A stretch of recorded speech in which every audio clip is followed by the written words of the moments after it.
This is a message that's really going to be about hope for the future for the church. What I want to do in this particular message is look at things slightly different, hopefully shift your perceptions about things to find hope in this church. I talked about the 90s church that I attended when I was a kid, the church you guys attend. And that was a church that was big and powerful and abundant. And I think it's hard for everybody to come back to St. Luke now on an average Sunday and you look in the pews and all those families and all those kids, they're not there anymore. And on average we have maybe 25, maybe 30 people that congregate in the pews on a given Sunday morning. I think we're all looking at that going, what happened? How did we get to this point? Okay, and this is the part of this message is not to go into how that happened. It's going to be basically to look at things slightly different, maybe give us hope for the future. Okay, that this isn't necessarily the end, this is just maybe the beginning of another 250 years for St. Luke. So what I'm going to do, I have some statements, some generalized statements that I've heard from some of you, as well as from other people in Chancellor Township at other small rural churches, that generally I would call them pessimistic statements about the fate of the church, okay, or Debbie Downers, okay, if to use layman's terms. And I'm going to take them, and I'm going to say them to you, and then we're going to look at them slightly differently. And maybe, hopefully, come out of this thing with a sense of hope. All right? Most of these statements all start with this statement. It's, our church is in decline because of this. All right? And so we're going to look at each of the statements individually. We'll break it down, and then hopefully give you a new look at it. Okay? So the first statement that I've heard from some people at St. Luke, but also at other churches, is St. Luke is in decline because we can't get anybody to go to the traditional worship service. And then they added, we just can't get anybody to come to church. So the first thing about that statement, it's not true, because we do have people here at church. So I'll just bring that up, okay? But I know what people are referencing back to is the church of the 90s, right? When we had a lot of people, okay? One thing you gotta remember about the church of the past, so the church of the 50s, the 60s, the 70s, the 80s, the 90s in America, it's a church built upon a culture of obligation. And what do I mean by the culture of obligation? You go to church because it's expected of you. You go to church because it's a social standard. Everybody goes to church. It doesn't matter if you don't listen to the sermon. It doesn't matter if you don't necessarily actively worship. And in some cases, people went to church who didn't even believe, but they were expected, especially in the 50s, 60s, 70s, to go to church. It was an obligation. You didn't ever think of missing church. That's why my mother was emphatic that the kids had to get to church. We are going to church. It's what you do. And all of you have felt that. That's why there was a sense of obligation in your life to go to the church and participate in it. That culture has slowly eroded in our entire society, and it's been replaced by what I call the culture of choice. People want choice now in their lives. Think about how people treat a job. Jobs used to be an obligation. You went to work, right? You got up and you went to a 9-to-5 job, and that's not the case anymore. Now people are like, today I want to work from home. I'm making a choice. Or today I don't want to work the 9-to-5 shift. I'm going to work tonight from 4 to 11. And because our society allows that, people do that. That's everything in life now. It's a culture of choice, and so people have made the choice.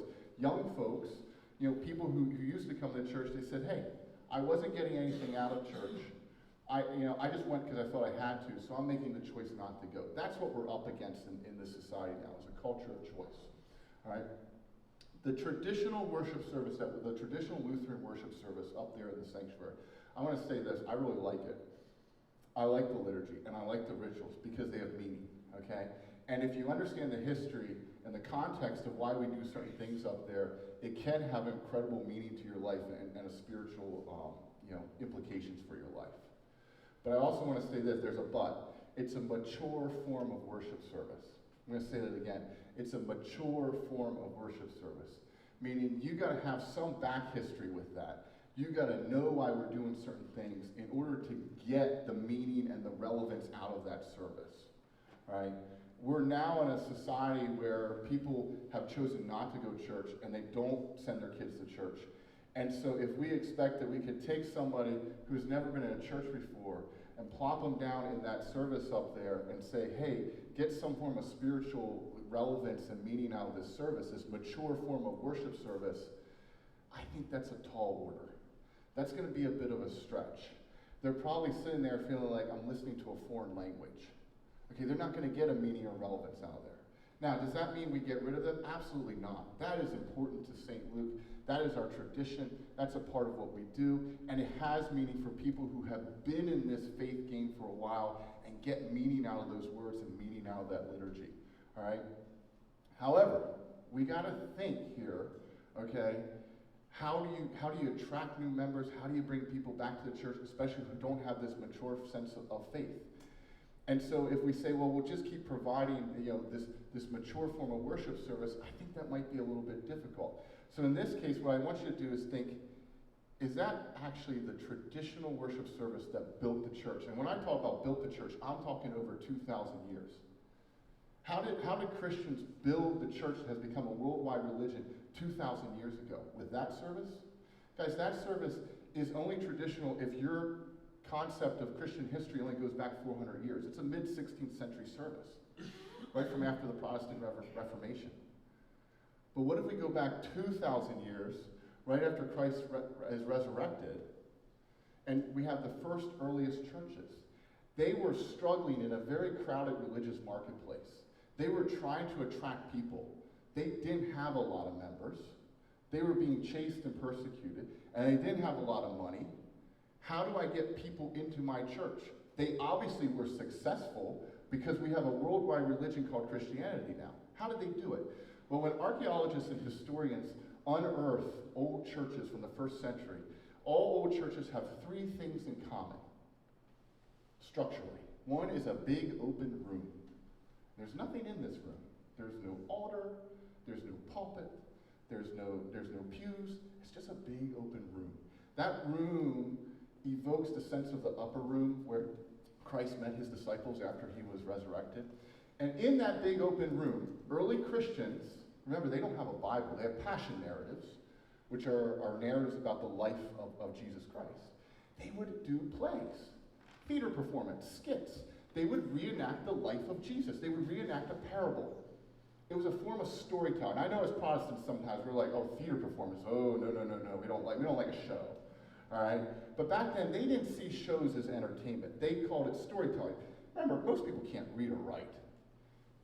So storytelling was what they did in these big open spaces. So they attracted people. They said, hey, come in and watch this performance. We're going to show you a parable. Maybe the parable of the Good Samaritan. People liked it. It was enjoyable. And then they would leave and say, hey, I learned something. I got a moral and ethical teaching out of that. All right, so big open room. And attached to that big open room is a kitchen. Why would they have a kitchen in early churches? Because Jesus told us to take care of the poor and feed them. All early churches in the first century feed the poor. Guys, it's one of the biggest marketing campaigns that the church puts on in the first century. It's one of the biggest ways we attract people into the church. We feed you. We take care of your physical need. We say, Friday night, we're going to give you a meal, and then we're going to give you a play. And because we did that, people came in. They were excited. They were like, I'm going to get a food, and then I'm going to learn something. I'm going to watch a story be enacted for me. This is how we built the church. Right? This is how we attracted people in. And then outside of that big open room with the kitchen in the early church is a burial ground. Because early Christian churches are all burial clubs. They take care of you after you die. They do a funeral for you. Doesn't matter if you're a rich man, a poor person, or a slave, they bury you all equally. That's an early church. That's how you can identify an early church from the first century. That's before Christianity became a state religion. That's the Christianity that got people in and became very popular and widely accepted. And they did it through funerals, through food, and through plays. And now I want you to think about that. I just want us to think about that. And think about what we do here at St. Luke, where we do get large numbers of people. Dutch supper. If you run a Dutch supper, you'll have 200 people sitting out down here because you feed them, right? And a funeral.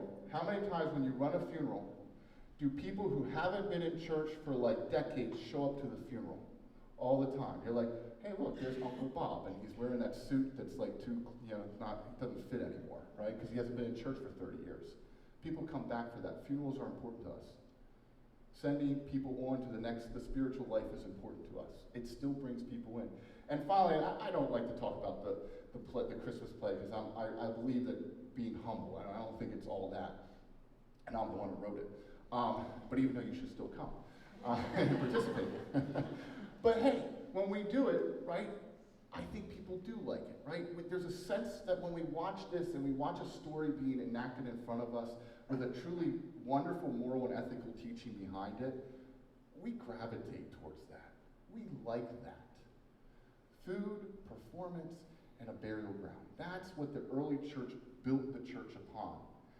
And I just invite you to look around. You're in a big open room with a kitchen attached to it, and out there's a cemetery. And I know this is maybe hopefully the light bulb moment. I know we all say up there is the traditional sanctuary, the traditional service. I call that the modern service, the contemporary service. This right here is traditional. This is 2,000 years of tradition right here. This is how we started as Christians, right here. In this space with that kitchen, we ate a meal. Now we're discussing and talking about things, watching Troy perform, and out there is a cemetery for our loved ones. This is the original church, guys. And so we need that up there, but we almost in some sense have to build back to that for people. And people now are making the choice not to come to that service. And it's like we're hammering our fists against a brick wall. How do I get people in this service, right? But we also got to look, and here's the hope. We still get people with the things that were relevant to people 2,000 years ago. When we serve food and do a performance, and when we bury people, we can still bring people into the church. And so maybe, just maybe, and I'm not saying this is all the answers to our problems, maybe some of the answers lies in our 2,000-year-old roots, in our old traditions. Just something to think about, all right? All right, the next statement that I hear from people here at St. Luke, and this is actually my favorite because I think it's the most fun. All right, there was a day at St. Luke, and I won't say who, they came in and they kind of, before the service started, and they peeked in, they looked in, they said, oh, there's no young people. And they said, everybody here, and to keep in mind, this individual's like in their 70s, they looked at, everybody here looks so old.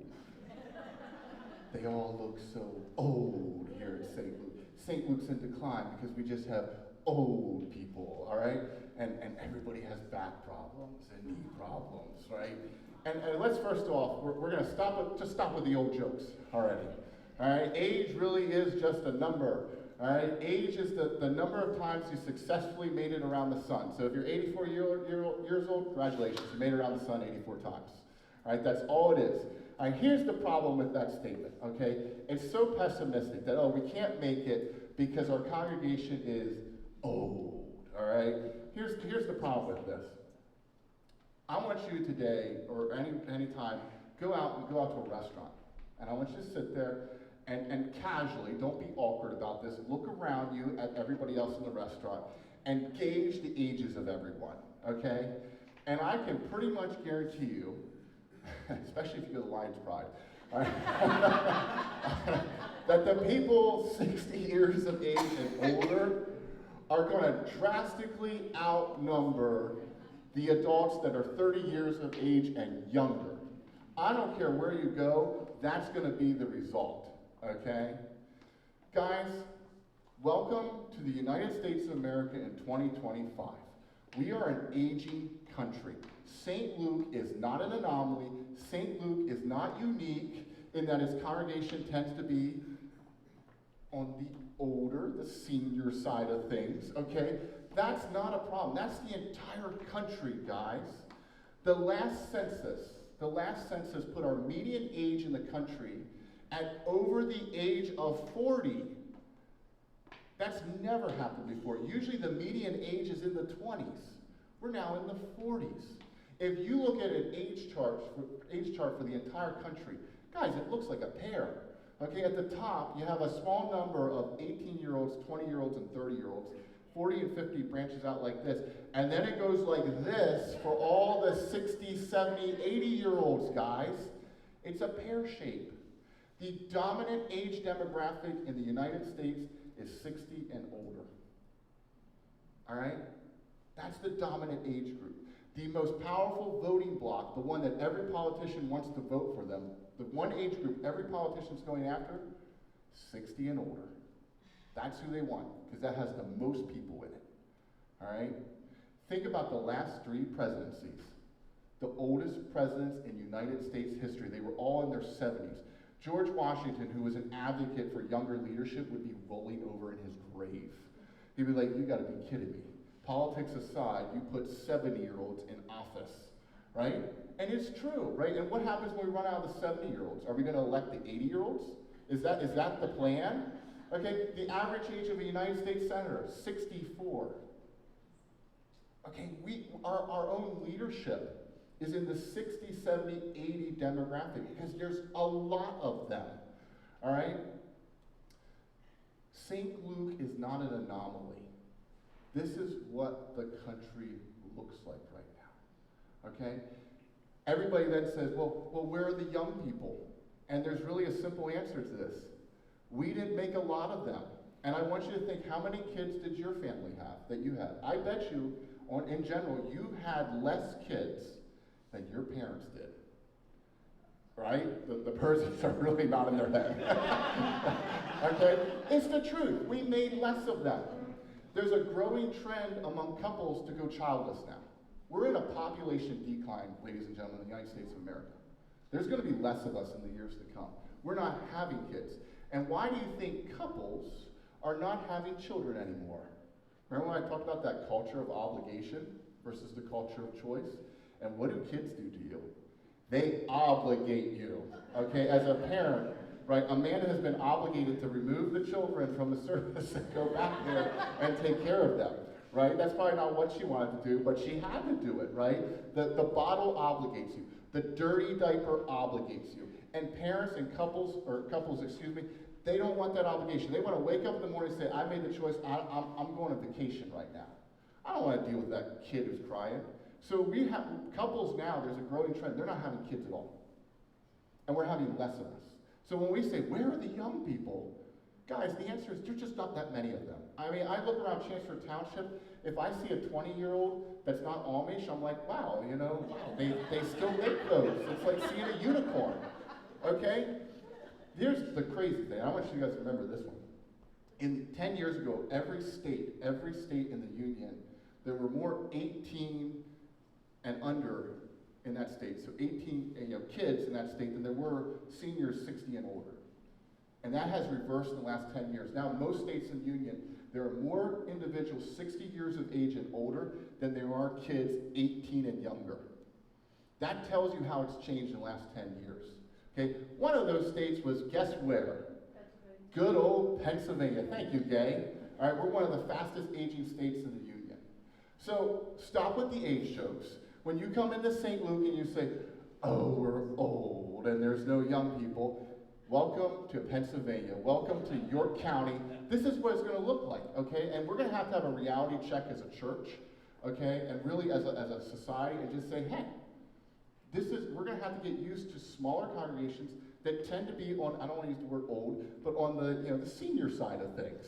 That's what our churches, that's what every institution in America is going to look like, okay, in the years to come. There just aren't that many kids out there, guys.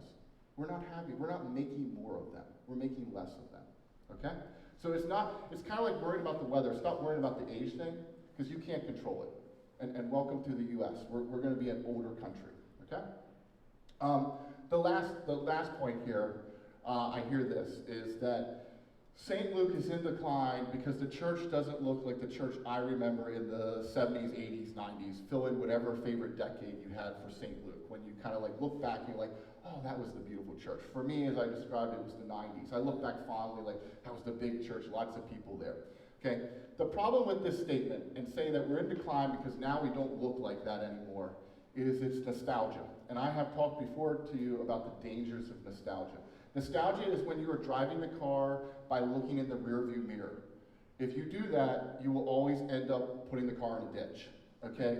Keep your eyes on the road and focus only on what's in front of you, okay? Never, well, when you're driving, you do need to check your rearview mirror. Just let me be honest there, okay? But in general, we want to be looking forward, okay? It is easy to look back with nostalgia on the 90s, okay? Because I think for all of us, we feel like in St. Luke, we're holding on the edge of a cliff and by our fingernails, right? And every time a member passes on, or another member's put on the prayer list, or something bad, we just feel like we're being dragged into that pit, into the abyss. All right, and we kind of are hanging on by our fingernails, and we're saying, man, wasn't it so much nicer in the 90s? We had all those people, and there were all those kids, and yeah, this big picnic where like maybe 1,000 people came. That was so great. All right? And this is where we sort of have to remember what Martin Luther wrote. And he said that the true Christian experience is not in power and abundance. The true Christian experience is in weakness and suffering. Jesus Christ was most powerful on the cross. And so even though we're hanging on by a thread, or that's how it feels like it for us, we got to realize in many ways, because we're being forced to hang on and survive by the skin of our teeth, we're making church better now. We're making church better. It's going to have implications for generations to come. You just maybe can't see the little changes. By holding on by the skin of our teeth, we're being forced to stand up when people say, hey, why should I come to church? Why are you relevant? Why should this church survive? You're being forced to actually answer that question.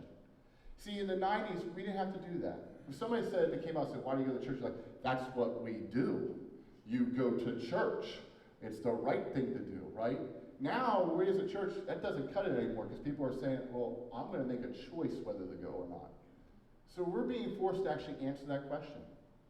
Church services are getting better because congregations are having forced to look and say, is this still relevant? Does this still work? Messages and sermons are getting better. Pastors are forced to put time into and produce a good product, a product that is meaningful to people. Guys, you read memoirs of pastors from the 50s and 60s, they'll all tell you the same thing. Half the congregation fell asleep. Okay? In fact, that happens so often, it's cliche. And it didn't worry the pastor. He's like, they didn't listen to the service. They fell asleep the whole time. They'll still show up next week. They're still going to put money in the plate because they're obligated to go to church. It's not like that anymore.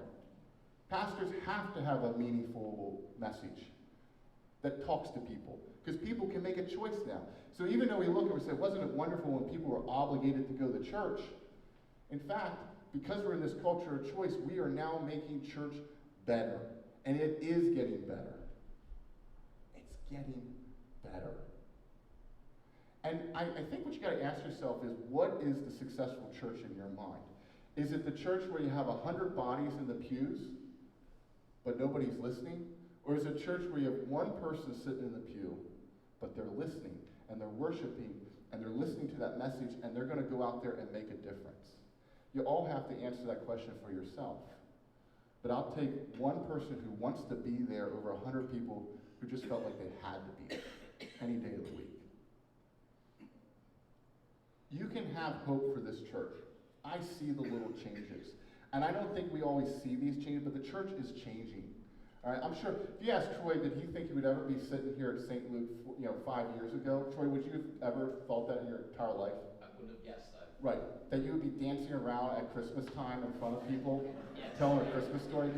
Would you ever guess that? The stories keep growing too. I'm Right. surprised. Right, so the Spirit moves us, and it's changing us, and we're becoming better.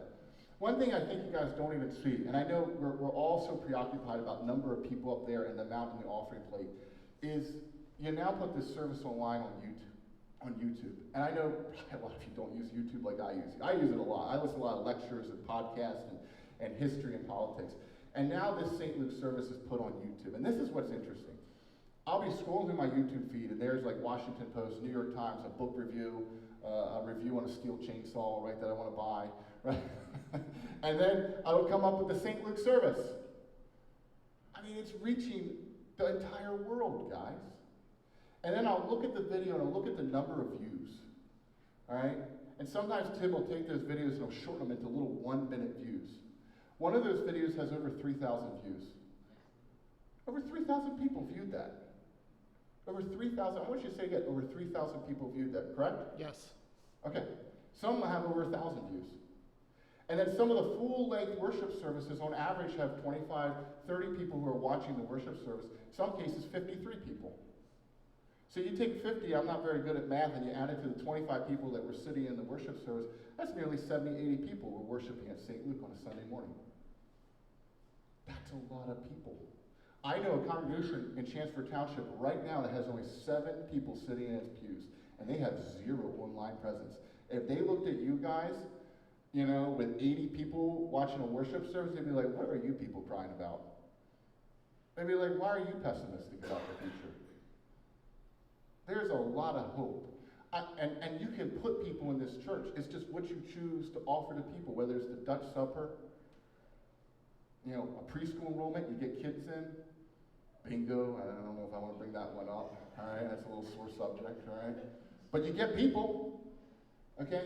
If I can't give you hope with that, the fact that you can put people in this building, the fact that you have maybe in some Sundays 40, 50, 80 people worshiping in your worship service, 50 people watching online, the fact that one video, right, from St. Luke, a little 1-minute clip, gets over 3,000 views, what more can I give you to give you hope? I can't give, if you can't get hope from that, I don't know what will give you hope. And so I guess looking on St. Luke Sunday, let's look at this and say, this isn't the final, the final 253 years. Rather, this is only the first. And there's another 250 years yet to come.